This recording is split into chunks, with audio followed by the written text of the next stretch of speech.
राज्य के आईटी उद्योग मंत्री केटीआर ने हैदराबाद शहर में 3 डबल डेकर बसों का उद्घाटन किया है। मालूम हो कि पिछले दिनों एक नेटिजन ने मंत्री केटीआर को ट्वीट कर हैदराबाद में डबल डेकर बसें शुरू करने को कहा था और केटीआर ने उन्हें जल्द लाने का वादा करते हुए जवाब दिया था। वादे के मुताबिक आखिरकार डबल डेकर बस शहर में लाई गई और मंत्री केटीआर ने कल इसी क्रम में 3 इलेक्ट्रिक डबल डेकर बसों का शुभारंभ किया है। कार्यक्रम में सीएस शांति कुमारी, सांसद रंजीत रेड्डी, एमआईएम विधायक असरुद्दीन ओवैसी और विशेष मुख्य सचिव अरविंद कुमार शामिल हुए हैं और एचएमडीए ने मौजूदा 3 बसों को जल्द ही बढ़ाकर 20 करने का फैसला किया है। प्रत्येक इलेक्ट्रिक बस की कीमत 2.16 करोड़ रुपए है। बसों में ड्राइवर के साथ 65 यात्रियों की बैठने की क्षमता है। एक बार चार्ज करने पर बस 150 किलोमीटर तक सफर कर सकती है। महीने की 11 तारीख को वे टैंक बंड और नेकलेस रोड, पैराडाइज और निजाकोलॉजी इलाकों का दौरा करेंगे। मंत्री तलसानी श्रीनिवास यादव ने कहा है कि राज्य सरकार ने बीसी जातियों के लिए करोड़ों की जमीन आवंटित की है और कोकापेट में बीसी जातियों के स्वाभिमान भवन ढांचों के लिए तलसानी भूमि पूजा किया गया है। इस कार्यक्रम में मंत्री हरीश राव और श्रीनिवास गौड़ भी शामिल हुए हैं। तलसानी ने कहा है कि बीसी ने कई सरकारों से स्वाभिमान भवनों के लिए कहा था, लेकिन किसी ने जवाब नहीं दिया। उन्होंने पूछा है कि देश की सत्ताधारी सरकारों ने पिछड़ों के लिए क्या किया है। उन्होंने याद दिलाया कि बीआरएस सरकार ने राज्य के बजट में बीसी के लिए 6,200 करोड़ रुपए आवंटित किए हैं। बाद में मंत्री और सरकारी अधिकारियों के यादव भवन के निर्माण का निरीक्षण किया है। राज्य के आबकारी मंत्री श्रीनिवास गौड़ ने कहा है कि मुख्यमंत्री केसीआर, जिन्होंने तेलंगाना को सभी क्षेत्रों में विकसित किया है, देश को भी बदलने के लिए उत्सुक है। उन्होंने सुझाव दिया है कि तेलंगाना में पिछड़ी जातियों को दी गई प्राथमिकता को देखते हुए राष्ट्रीय जातियों को राष्ट्रीय स्तर पर बीआरएस का समर्थन करने के लिए राज्य किया जाना चाहिए। मंत्री श्रीनिवास गौड़ रंगारेड्डी जिले के कोकापेट में बीसी जाति के स्वाभिमान भवनों के शिलान्यास समारोह में शामिल हुए। आने वाले दिनों में बीसी जातियां केसीआर और बीआरएस के प्रति कृतज्ञ होने का आह्वान कर रही है। तत्कालीन शासकों पर बीसी को मतदाताओं के रूप में इस्तेमाल करने का आरोप लगाया गया था। दुयुबट्टा ने कहा है कि उन्होंने कभी बीसी की आर्थिक स्थिति के बारे में बात नहीं की। उन्होंने आरोप लगाया कि देश भर में 80 करोड़ बीसी है, जबकि केंद्र ने उनके लिए केवल 2,000 करोड़ रुपए आवंटित किए हैं और पता चला है कि तेलंगाना सरकार ने तेलंगाना के 2 करोड़ बीसी के लिए 6,000 रुपए आवंटित किए हैं और उन्होंने कहा है कि बीआरएस को बीसी शाखा स्थापित करने का गौरव प्राप्त हुआ है। उन्होंने कहा है कि यह सभी जाति के कार्यकर्ताओं को समर्थन प्रदान करेगा और उन्होंने कहा है कि पिछड़े वर्ग के बच्चों को उच्च शिक्षा दिलाने के संकल्प के साथ राज्य भर में 325 गुरुकुलों का गठन किया गया है। उन्होंने कहा है कि हाल ही में घोषित राज्य के बजट में लाखों करोड़ रुपए कल्याणकारी योजनाओं के लिए आवंटित किए गए हैं और अधिकांश बीसी समुदाय के लिए जाएंगे। दुबग्गा के बीजेपी विधायक रघुनंदन राव ने केसीआर सरकार पर जमकर निशाना साधा है। आरोप लगाया गया है कि तेलंगाना सरकार आईटीआईआर और प्रोजेक्ट नहीं देने को लेकर मोदी सरकार पर हमलावर है। आईटी निजी क्षेत्र का अर्थ है किसी क्षेत्र का चयन करना और उसे आईटी के लिए विकसित करना। 2008 में तत्कालीन केंद्र सरकार ने इसे तेलंगाना को दे दिया। उन्होंने कहा है कि 202 वर्ग किलोमीटर भूमि में स्थापित करने का भी निर्णय लिया गया है। 2013 से 2018 तक और 2018 से 2038 तक 2 चरणों में विकास करने की योजना बनाई गई है। केंद्र ने इसके लिए 4,863 करोड़ रुपए के योगदान की घोषणा की है, जिसमें से 3,275 करोड़ रुपए मंजूर किए जा चुके हैं। रघुनंदन राव ने मंत्री केटीआर से इस आईटीआईआर पर सार्वजनिक चर्चा के लिए आने का आह्वान किया है और उन्होंने राज्य सरकार पर पहले चरण में वह काम नहीं करने का आरोप लगाया जो उसे करना चाहिए था। वे इस बात से नाराज थे कि मेट्रो भी नहीं बनी है। उन्होंने कहा कि अगर हैदराबाद शहर में किसी असंबद्ध अमेजन की जमीन आवंटित की गई है तो भी केंद्र ने कोई आपत्ति नहीं जताई है। उन्होंने कहा है कि केंद्र ने शहर के विकास के लिए 400 करोड़ रुपए दिए हैं, लेकिन तेलंगाना के लिए सौतेली मां के प्यार को दिखाते हुए केंद्र पर कीचड़ उछालना सही नहीं है। उन्होंने कहा है कि आईटीआईआर के केंद्र से ज्यादा फंड मंजूर किया गया है। उन्होंने कहा कि राज्य सरकार ने डीपीआर जमा नहीं की और केंद्र ने आईटीआईआर को रद्द। पहले रघुनंदन राव ने चुनौती दी थी कि वह अगले चुनाव में सिरसिला और सिद्दीपेट में अपना दबदबा दिखाएंगे और उन्होंने यह कहते हुए चुनौती दी है कि केटीआर में हिम्मत है तो वे दुब्बक आकर दिखाए। उन्होंने कहा कि ऐसा संदेह जताया जा रहा है कि सीएम केसीआर बिहार से जुड़ी व्यक्ति है। बिहार के अधिकारियों को तेलंगाना का सीएस और डीजीपी नियुक्त किया गया है। उन्होंने याद दिलाया है कि तेलंगाना आंदोलन के दौरान लोगों को रबर की गोलियां मारी गई थी। आंदोलन के दौरान आंध्र के लोगों को यह नहीं मालूम था कि केसीआर बिहार के आदमी हैं, लेकिन अब उन्हें भी शक होने लगा है। उन्होंने सवाल किया है कि आंदोलन में शामिल शहीदों के परिवारों का साथ क्यों नहीं दे रही है। उन्होंने आगे कहा है कि ITIR न देने पर केंद्र की आलोचना करना राज्य सरकार के लिए सही नहीं है। उन्होंने कहा है कि यह तेलंगाना सरकार पर अपना हिस्से का काम किए बिना बार बार आरोप लगाने और उसकी आलोचना करते हुए जुटी हुई है। IT मंत्री ने KTR को ITIR पर सार्वजनिक चर्चा में आने की चुनौती दी है और उन्होंने कहा है कि ITIR पर केसीआर सरकार झूठ बोल रही है। उन्होंने कहा है कि ITIR के लिए केंद्र द्वारा जारी धनराशि परियोजना के निर्माण पर खर्च नहीं की गई है। उन्होंने याद दिलाया कि केंद्र सरकार ने ITIR परियोजना के पहले चरण के लिए 2015 में ही 85 करोड़ रुपए जारी कर दिए थे। विधायक रघुनंदन राव ने पूछा है कि इमलीबंद बस स्टैंड से फलकनामा तक मेट्रो क्यों नहीं आई है। उन्होंने मांग की है कि मेट्रो न आने के लिए BRS और MIM को जिम्मेदार ठहराया जाए। पुराने शहर के विकास को लेकर MIM गंभीर नहीं। उन्होंने कहा है कि फलकनामा से शमशाबाद तक नई रेलवे लाइन मेट्रो बनाने की जिम्मेदारी राज्य सरकार की है। उन्होंने रोष व्यक्त करते हुए कहा है कि बिना DPR पूर्ण किए व नई रेल लाइन के लिए भूमि अधिग्रहण किए बिना केंद्र को बदनाम किया जा रहा है। विधायक रघुनंदन राव ने कहा है कि BRS सुनियोजित तरीके से केंद्र प्रधानमंत्री मोदी पर हमला कर रही है। उन्होंने मांग की है कि BRS सरकार ITIR पर एक श्वेत पत्र जारी करे और उन्होंने स्पष्ट किया है कि ITIR को लेकर केंद्र सरकार की ओर से कोई गड़बड़ी नहीं हुई है। उन्होंने कहा है कि केंद्र ने ITIR के बकाये से ज्यादा धनराशि मंजूर की है। उन्होंने स्पष्ट किया कि केंद्र तेलंगाना में राजमार्गों और रेलवे के विकास के लिए प्रतिबद्ध है। अपनी हाथ से जोड़ो यात्रा को एक दूसरे दिन TPCC अध्यक्ष A रेवंत रेड्डी ने मंगलवार को आरोप लगाया कि ज्योतिष और वास्तु में दृढ़ विश्वास रखने वाले BRS अध्यक्ष और मुख्यमंत्री के चंद्रशेखर राव सार्वजनिक मुद्दों पर ध्यान केंद्रित नहीं कर रहे हैं, बल्कि अपने सलाहकारों की सलाह के बाद पुराने सचिवालय परिसर में निजामियों की इमारतों सहित विरासत स्थलों को ध्वस्त करने पर तुले हुए। मंगलवार को मुलुगु जिले के पालमपेट गांव में दूसरे दिन पद यात्रा शुरू करने से पहले उन्होंने प्रसिद्ध रामप्पा मंदिर के आसपास के क्षेत्र की जांच की है, जिसे यूनेस्को ने विश्व धरोहर स्थल के रूप में मान्यता दी थी। साथ ही आसपास के अन्य मंदिरों का भी निरीक्षण किया। रेवंत रेड्डी ने रामप्पा मंदिर को काकतीय काल के दौरान रेचल्ला द्वारा बनाई गई कला का एक शानदार काम बताया। उनके अनुसार राव, जिन्होंने कई मंदिरों के विकास के लिए धन स्वीकृत किया था, ने रामप्पा मंदिर के विकास में बहुत कम रुचि दिखाई थी। मुलुगु विधायक सीतक्का के साथ रामप्पा में श्री रुद्रेश्वर स्वामी मंदिर में प्रार्थना करने के बाद रेवंत रेड्डी ने सोपेस होने के लिए राज्य के पुरातत्व विभाग की आलोचना की है, जबकि CM ने पुराने सचिवालय परिसर में कई ऐतिहासिक इमारतें का अंधाधुंध विध्वंस का आदेश दिया है। राज्य सरकार को संरचनाओं की सुरक्षा के लिए पर्याप्त धनराशि जारी करनी चाहिए और ऐतिहासिक स्थलों को पर्याप्त सुरक्षा प्रदान करनी चाहिए।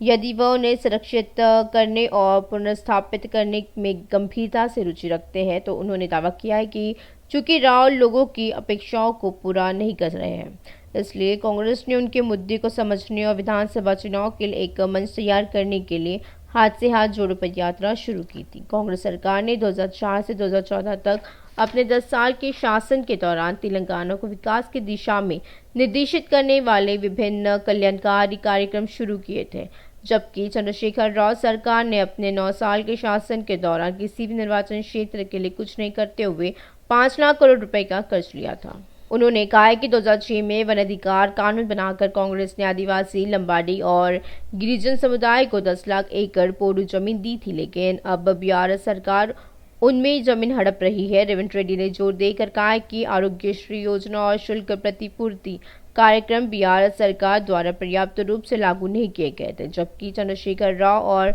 उनके परिवार को हैदराबाद के प्रमुख क्षेत्रों में सैकड़ों एकड़ भूमि प्राप्त करने में व्यस्त रखा गया था। उन्होंने टिप्पणी की है कि BRS सरकार ने लोगों के लिए कुछ नहीं किया है। राव को उनके पद से हटाना और बेहतर तेलंगाना के लिए कांग्रेस को सत्ता में लाना आवश्यक है। उन्होंने नरसापुरम गांव में मिर्च किसानों से बातचीत की और उन्हें आश्वासन दिया है कि अगर कांग्रेस सत्ता में आती है तो उन्हें अधिकतम समर्थन मूल्य मिलेगा। राष्ट्रीय मुद्दों पर उन्होंने कहा कि देश की सुरक्षा खतरे में। उन्होंने दावा किया है कि चीनी सेना भारत में 200 किलोमीटर अंदर तक घुस आई थी। प्रधानमंत्री नरेंद्र मोदी ने चीन को रोका नहीं था और केवल चुनाव में रुचि रखते थे। उन्होंने कहा कि कांग्रेस नेता राहुल गांधी ने देश में लोग के देशभक्त जगाने के लिए कन्याकुमारी से कश्मीर तक भारत जोड़ो यात्रा निकाली थी। बीआरएस एमएलसी कलवकुंतला कविता इस महीने की 10 तारीख को चेन्नई का दौरा करेगी और वह एक प्रसिद्ध संगठन द्वारा आयोजित 2024 चुनाव कौन जीतेगा विषय पर एक चर्चा मंच में भाग लेगी। और इस चर्चा में मंच में एमएलसी कविता के साथ डीएमके सांसद तिरुचि शिवा और तमिलनाडु बीजेपी अध्यक्ष अन्नामलाई और बीजेपी महिला मोर्चा के राष्ट्रीय अध्यक्ष विधायक बसंती श्रीनिवास और कांग्रेस के राष्ट्रीय प्रवक्ता गौरव वल्लभ भी मौजूद रहेंगे। कलवकुंतला कविता इस मंच के माध्यम से बीआरएस के राष्ट्रीय एजेंडे और देश के विकास पर सीएम केसीआर के विचार व्यक्त करेगी। वह रायतु बंधु, दलित बंधु, रायतु बीमा और योजनाओं के बारे में बताएंगे और जो देश के लिए अनुकरणीय है। वह तेलंगाना राज्य सरकार द्वारा पेश किए गए बजट के साथ सामाजिक लाभ और ग्रामीण अर्थव्यवस्थाओं पर सकारात्मक प्रभाव की व्याख्या करेंगे। इतना नहीं, केंद्र की भाजपा सरकार की जन विरोधी, मजदूर विरोधी, किसान विरोधी नीतियों पर अपना पक्ष रखेगी। भाग्यनगर में फिर शुरू होगी कार रेस। हुसैन सागर तट पर इस महीने की 11 तारीख से फार्मूला ई रेस की कारें फिर गुलजार करेगी और फार्मूला ई रेसिंग कारें तेजी से धधक रही है। हुसैन सागर बीच फिर से भीड़ के उत्साह से गुलजार हो जाएगा। इस महीने की 11 तारीख को होने वाली फार्मूला ई रेसिंग की तैयारियां जोरों पर चल रही है। जैसा कि यह एक अंतर्राष्ट्रीय स्तर की प्रतियोगिता है, तेलंगाना सरकार रेसिंग आयोजकों के साथ विशेष उपाय कर रही है। हैदराबाद को कार्बन मुक्त शहर बनाने के सरकार के विचार के अनुरूप महत्वाकांक्षी रूप से इन प्रतियोगिताओं का आयोजन किया जा रहा है और इसके अलावा संगीतमय प्रदर्शन और मनोरंजन गतिविधियां यहां आगंतुकों को आकर्षित करती हैं। चूंकि हैदराबाद को दुनिया की सबसे प्रतिष्ठित फार्मूला ई रेसिंग के स्थल के रूप में चुना गया था, इसलिए सरकार ने पिछले साल जुलाई से विशेष उपाय किए हैं। सरकार ने 11 फरवरी को होने वाले रेसिंग इवेंट के प्रबंधन के लिए 2 प्रमुख कर्मचारी सरकार ने 11 फरवरी को होने वाले रेसिंग इवेंट के प्रबंधन के लिए 2 प्रमुख कार्यकारी समितियों और प्रबंधन समितियों की नियुक्ति का आदेश जारी किया है। वर्ल्ड मोटर स्पोर्ट्स काउंसिल द्वारा हरी झंडी दिए जाने के बाद फार्मूला ई रेसिंग के लिए आवश्यक व्यवस्था करने के लिए दोनों समितियों ने समन्वय में काम किया। विशेष रूप से एफआईए नियमों के अनुसार सर्किट ट्रैक, दर्शकों के लिए गैलरी, इमोशन क्लब, ई गांव, पिट स्टॉप, फुट ओवरब्रिज, विद्युत कार्य, बिजली आपूर्ति और अन्य बुनियादी सुविधाएं प्रदान की जा रही है। इंडियन रेसिंग लीग इस ट्रैक पर 2 चरणों में आयोजित की गई थी। अंतर्राष्ट्रीय फार्मूला ई कार इस महीने की 11 तारीख को आयोजित की जाएगी। क्योंकि ट्रैक हर तरह से उपयुक्त है, मैक्लेरन, मासेराती, पोर्श, जगुआर, निसान और महिंद्रा रेसिंग जैसी प्रमुख कंपनियों की कुल 22 कारों वाली 11 टीमें प्रतिस्पर्धा में कर रही है। फार्मूला ई कार रेसिंग ट्रैक के आसपास 3 विशेष आकर्षण हैं, जहां अंतर्राष्ट्रीय स्तर की प्रतियोगिताएं आयोजित की जाती है। इस महीने की 17 तारीख को उद्घाटन किया जाने वाला नया तेलंगाना राज्य सचिवालय भवन एक तरफ है और इसके विपरीत सबसे ऊंचा तेलंगाना शहीद स्तूप है। इसी तरह डॉक्टर बी.आर. आम्बेडकर की 125 फीट ऊंची प्रतिमा है और निर्माणाधीन है। उसके बाद तैयार है एनटीआर गार्डन के साथ फार्मूला ई ट्रैक। ये सभी एक के बाद एक शुरू करने की तैयारी कर रहे हैं और इसके अलावा हुसैन सागर, टैंक बंड और बुद्ध प्रतिमा शहर के मध्य में विशेष आकर्षण के रूप में खड़े हैं।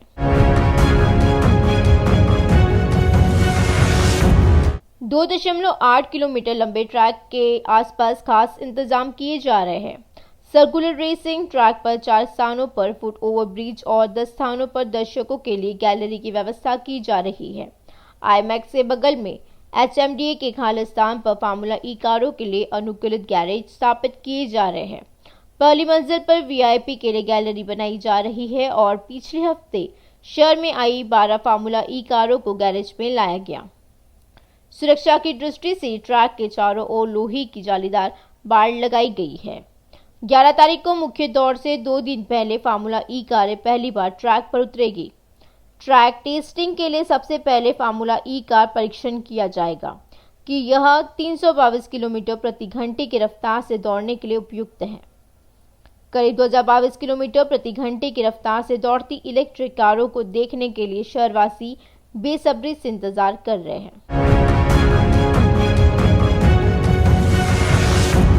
दूसरी ओर GMR Hyderabad air cargo team ने हैदराबाद में फार्मूला ई रेस के आयोजन में महत्वपूर्ण भूमिका निभाई है। शमशाबाद एयर कार्गो डिवीजन ने 90 टन रेसिंग कार के पुर्जे प्राप्त किए। रियाद से बोइंग 747-400 चार्टर उड़ान द्वारा ऑटो भागों को शमशाबाद हवाई अड्डे पर लाया गया था। शुद्ध शून्य कार्बन उत्सर्जन के लिए प्रमाणित होने वाला पहला वैश्विक मोटर स्पोर्ट फार्मूला ई वर्ल्ड चैंपियनशिप में 11 टीमें प्रतिस्पर्धा कर रही है और फार्मूला ई दुनिया की पहली all electric international single seater championship है। इसे आधिकारिक तौर पर ABBFI फार्मूला ई वर्ल्ड चैंपियनशिप के रूप में जाना जाता है। इसे रेसिंग को बेहतर और प्रदूषण मुक्त बनाने के उद्देश्य से डिजाइन किया गया था। इस तरह की पहली रेस 2014 में बीजिंग के ओलंपिक पार्क में हुई थी। तब से फार्मूला ई एक वैश्विक मनोरंजन ब्रांड बन गया है। सबसे अच्छी रेसिंग ड्राइवर और टीमें हैं। इसके अलावा MotoGP, जिसे दोपहिया रेसिंग की शिखर के रूप में जाना जाता है, सितंबर में देश में अपना पहला दौर आयोजित करेगा। दौड़ का उद्घाटन संस्करण पिछले साल 1920 नवंबर को आयोजित किया गया था और भारत के street circuit race Indian racing league के उद्घाटन संस्करण ने हुसैन सागर झील में अपनी पहली दौड़ आयोजित की है। लीग 4 राउंड में आयोजित की गई थी और हैदराबाद में स्ट्रीट सर्किट में पहले और चौथे दौर का आयोजन किया गया था।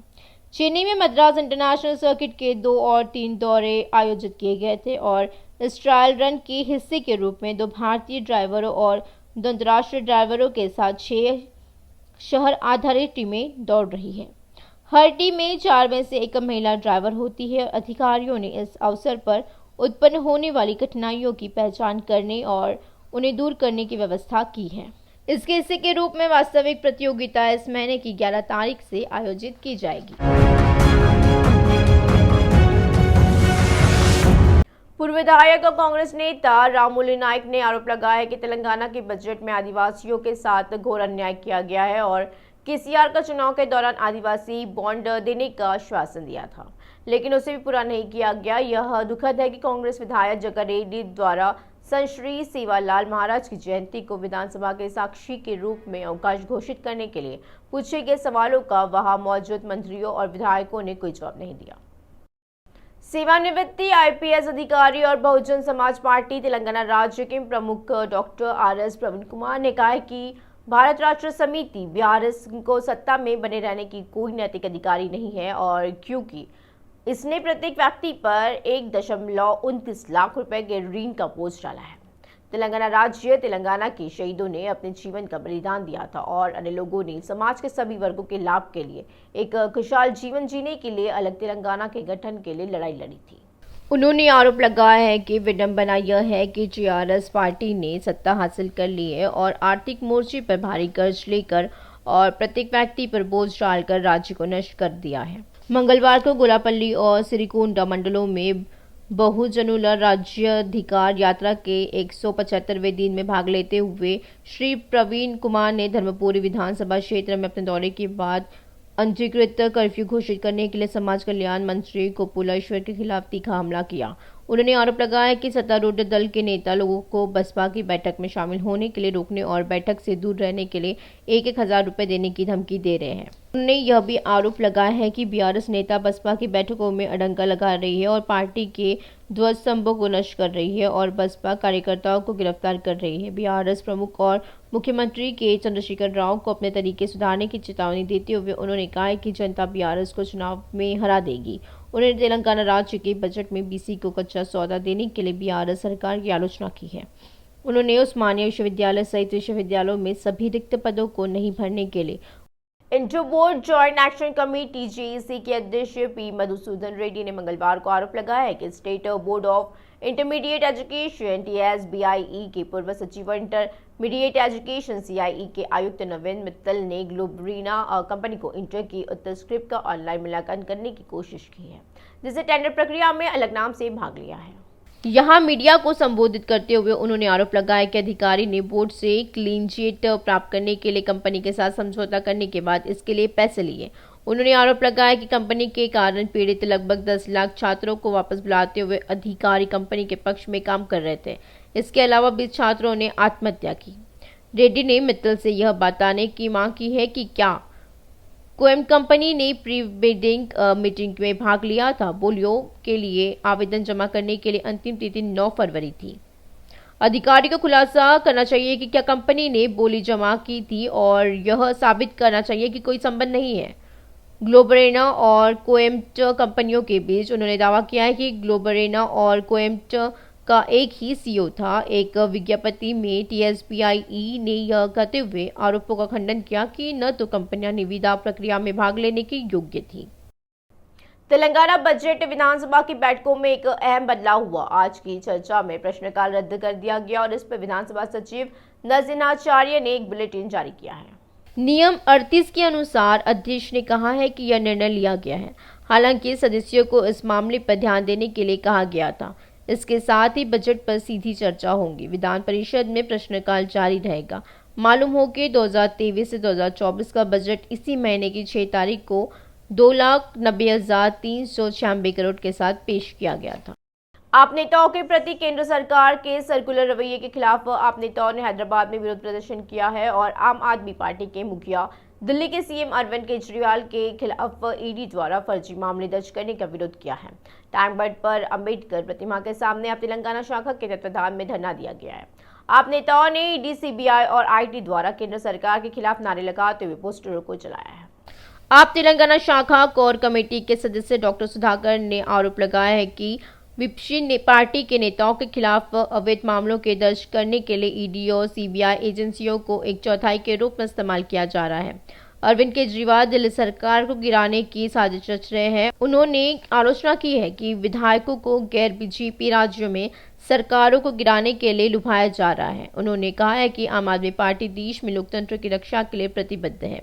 सुधाकर ने कहा है कि आम आदमी पार्टी के केंद्रीय विभाग के आदेशानुसार देश भर में ED की चार्जशीट जलाने के कार्यक्रम के तहत प्रदेश के सभी केंद्रों पर यह कार्यक्रम किया जा रहा है।